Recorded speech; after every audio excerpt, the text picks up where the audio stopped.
Okay, we're going to break the employment practices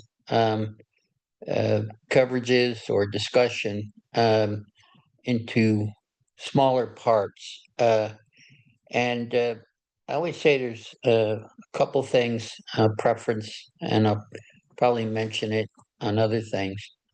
Uh, the information, everything that I talk about, of course, is opinion only, but it's not original thought. Some of it will come from experience and the 10 professional certifications I have.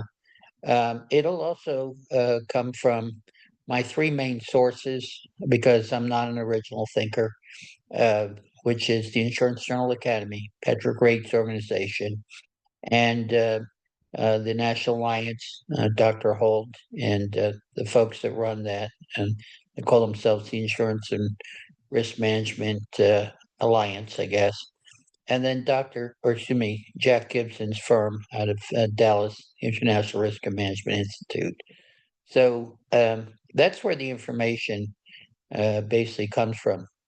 The first part that we're going to talk here, and a friend of mine, which obviously this video proves, he said, Frank, he said, I'll let you know. He said, you have the perfect face for radio. And I said, well, thanks, Dave. I appreciate that compliment. And so I guess that reaffirms Dave's point of view.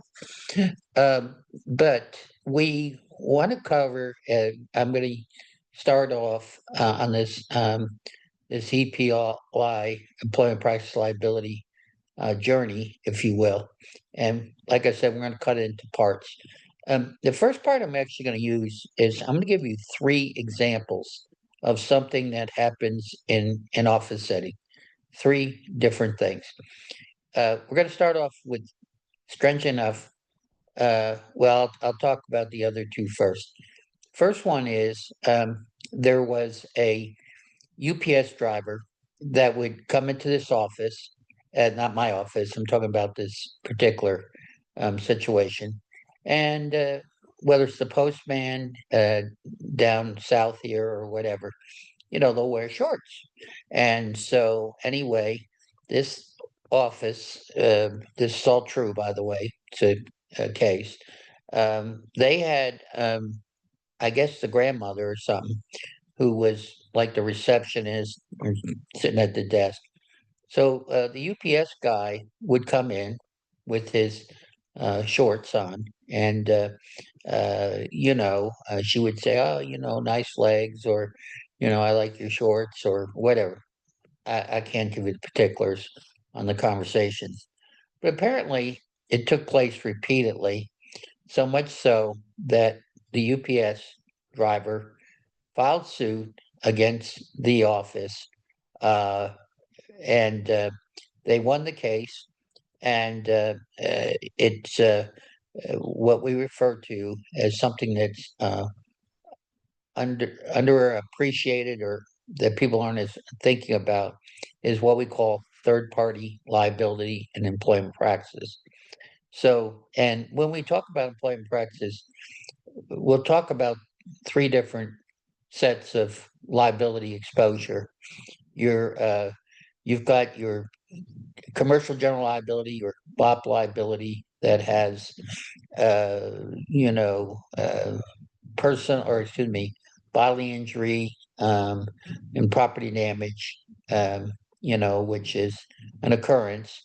You have a uh, advertising and personal injury, which is referred to as an offense. And then you have a the third one, words, if you will, in the business, uh, related to employment practices, which is referred to as a wrongful act. Okay, so occurrence, offense, wrongful act, ABC. Now, the C part that I'm talking about, generally speaking, is related to an intentional act, a wrongful act. Okay, whereas the other stuff is fortuitous or happens by accident, whatever. Okay, negligence. All right. So when we looked at this case, we say, okay, this was in an office setting and there's third party, and how's it going to be covered? The only way you can cover that I'm aware of is employment practices, because it's not going to come in under the general liability, Part A for, bodily injury, property damage due to negligence. It's not going to come under B, advertising or personal injury as it relates to, you know, us saying certain things in advertising or something of that nature. So that leads it to the coverage potential is once again third party. The second one that occurred, these are true cases, was involving um, a lady who was slightly pregnant, but it wasn't obvious. Okay, early on, and she hooked up with a. She worked for a real estate firm, and she hooked up with uh, a I think it was a manufacturing client, if you will, that was interested in, buying a property. So they get together, they find a property, they're going through the process of evaluating it, everything else. It's not going to happen overnight, obviously. And then what occurred was it was going on for a few months, and the manufacturer, her client, if you will, as the realtor representing the transaction, uh, came to the realtor firm. That's my understanding of it, and said, "Hey, listen, we're a little worried because she's, let's say, 5 months pregnant or 6 months pregnant, and we're worried that she will go out." Or that pregnancy would interfere, maternity leave, something of that nature. So they requested the firm to replace her as the um, agent. So in this case, uh, the realtor turned around and sued the manufacturer, who, once again, this is third party. Okay. And so she got an award or a judgment uh, for the uh, for this wrongful act, if you will. And once again, this isn't coming under the general liability, bodily injury, property damage occurrence. This is not coming under the offense in the terms of, something advertising and whatever, libel, slander, whatever. But the only way, once again, that I know of that you can cover that exposure is through third party liability, or excuse me, employment practices liability coverage. Now, the last one, hitting close to home, and although I focus in and have a real strong concern and try to be involved and educate my clients in the restaurant space, because we've been working there uh, as an agent for 40 years. Okay. And so my take on it was, okay, first one's in office with somebody's grandma at the front desk. And the second one is in a realtor office. And the third one here comes along and it's an insurance agent's office. Okay. Now, the insurance agent, myself, here's what transpired. Uh, we had a young girl who was working, sweet young girl, who was working part time in our office, and her father worked in the office as well. And what transpired was would have a individual come in, and he was not an employee, of course. And what happened was uh, he apparently, I'm telling everything I know about it. I didn't witness anything, wasn't brought to my attention initially, was he would come in and say certain things to her. Okay. So whatever he was saying, and I'm sure most likely it was probably fairly innocent. It wasn't like, something really, I don't know, garish or whatever. But, probably just, conversation was going on with this young girl, or comments, I should say.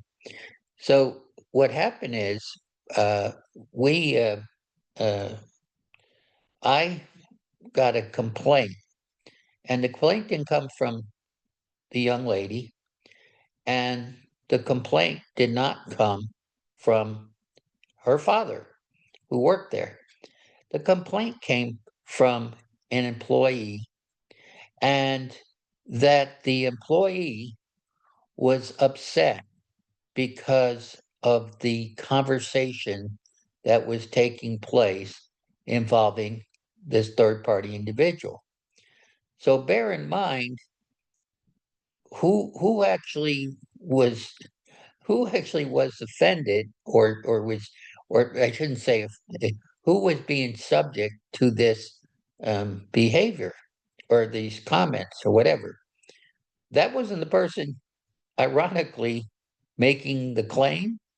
It was some person sitting in the office who was taking offense to this person's behavior. So the claim, in a way, actually was related to somebody who wasn't being, subject to any of this uh, behavior.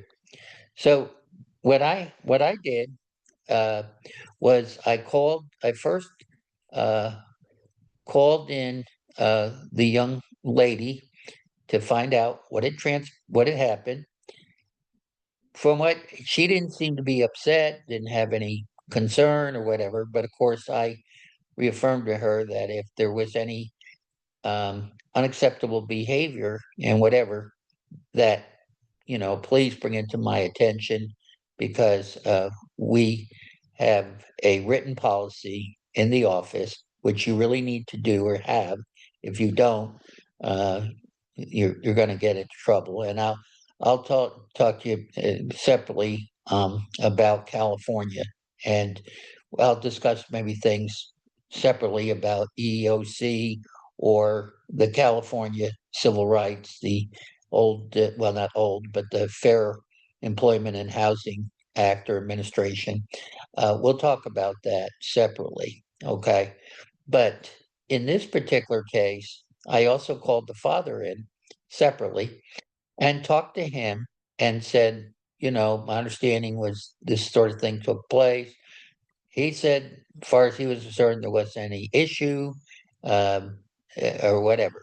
But I did make it clear we wouldn't tolerate that, and that I had apologized to his daughter, and also I talked to him as well. All right. So I talked to these two. Now, the next conversation I have is I bring in the party who allegedly was making some kind of inappropriate comments.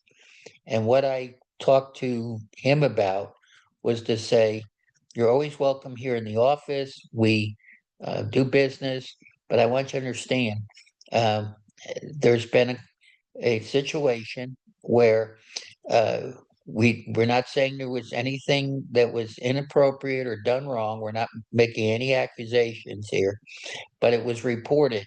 And when that's the key thing, per the Farragher-Ellis 1998 Supreme Court standard, when something's reported, I, as the employer, have an affirmative, non-delegable responsibility to not only investigate, but also to address any potential uh, wrongful act or wrongdoing.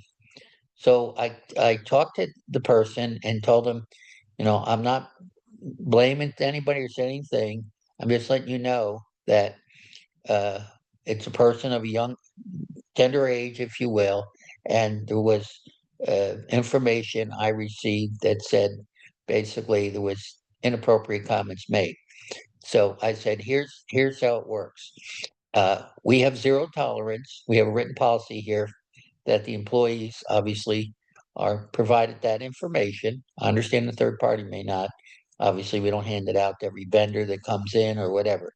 But I said, I want you to understand that you really have to be careful in what you say, because you maybe to somebody you say something to may not have any problem with it, and no blood, no foul, no muss, no fuss. But I said, what my challenge is that if it causes any disruption in the office, with respect to anybody else in the office, then even though the other person who may not have any issue, may have just laughed it off or not paying attention to it, I said that can be a challenge.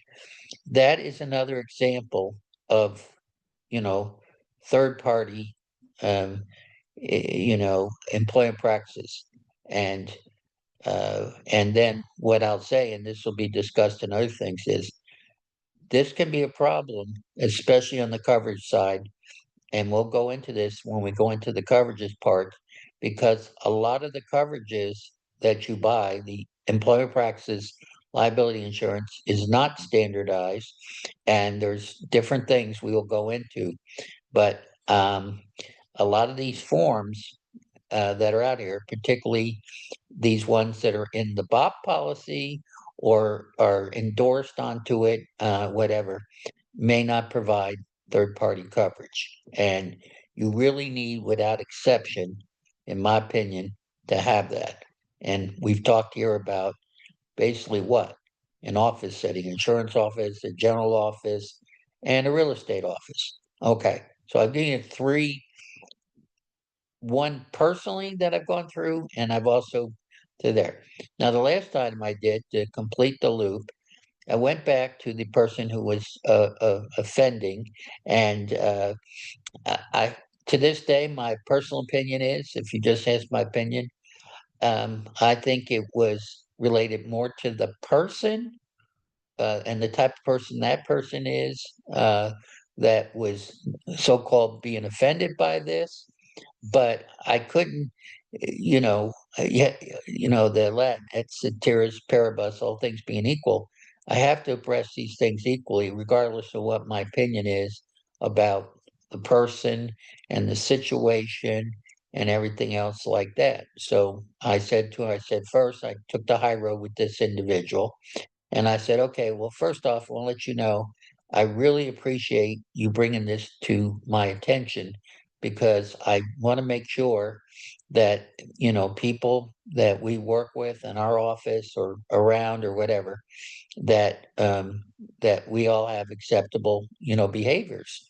And then, uh, in this particular case, I told the individual, because that's part of the 1998 Farragut Ellery standard, that I got back, I investigated, I took, uh, you know, uh, action as far as apprising people and everything else. And I told this individual that I had discussed it with this individual, and explained to him that, this behavior, whether it was true or not, that it caused some, you know, challenges within our office, and that I apologized to her and said, I'm sorry if you were offended and there was something there. I said, I had no knowledge of it, so I appreciate you letting me know. And then I just turned around and said, okay, well, in the future, if you see anything like this, yes, come, my door's always open. Come in and talk to me anytime, and let me know.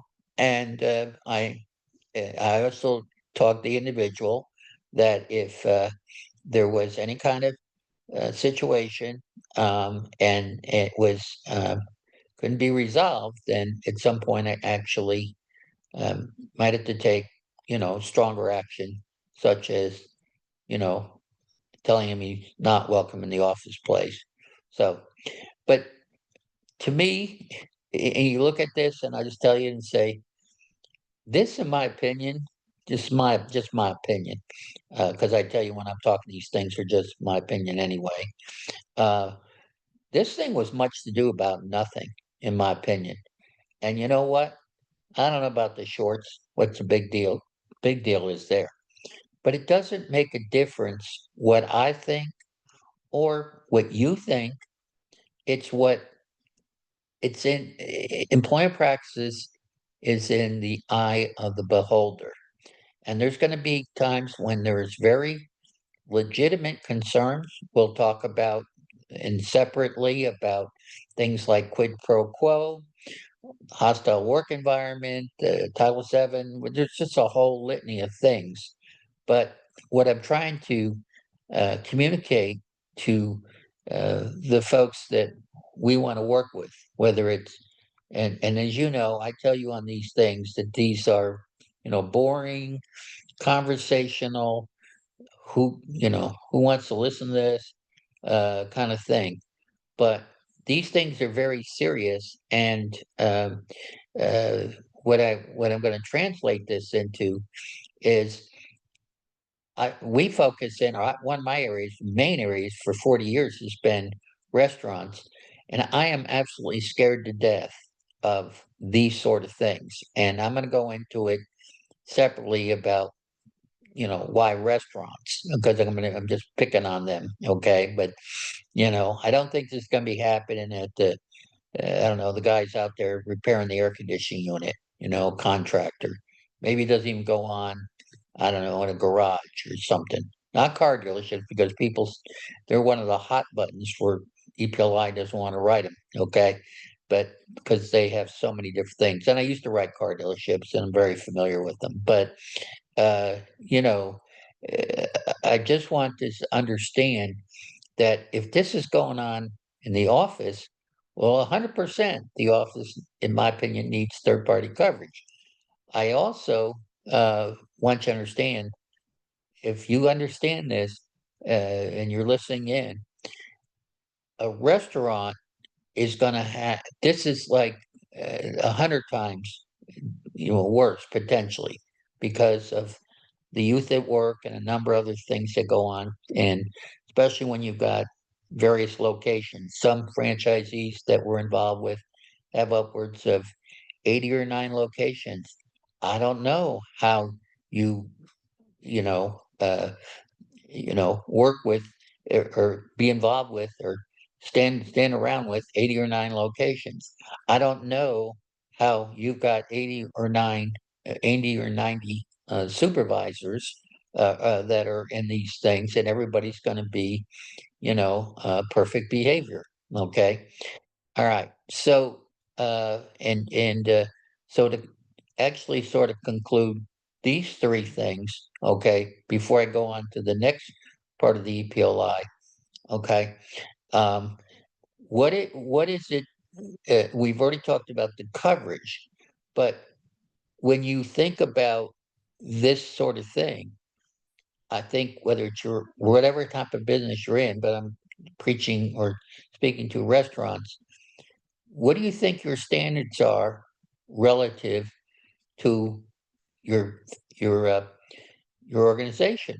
Okay, and do mention, and there will be repeating of things about the Farragut versus the city of Boca Raton, or the other Supreme Court case, 1998, which was the Ellerith versus Burlington Industries. I've read both cases, and I do understand the Farragut Ellerith affirmative defense standard that is depends on what state and what cause of action's in there.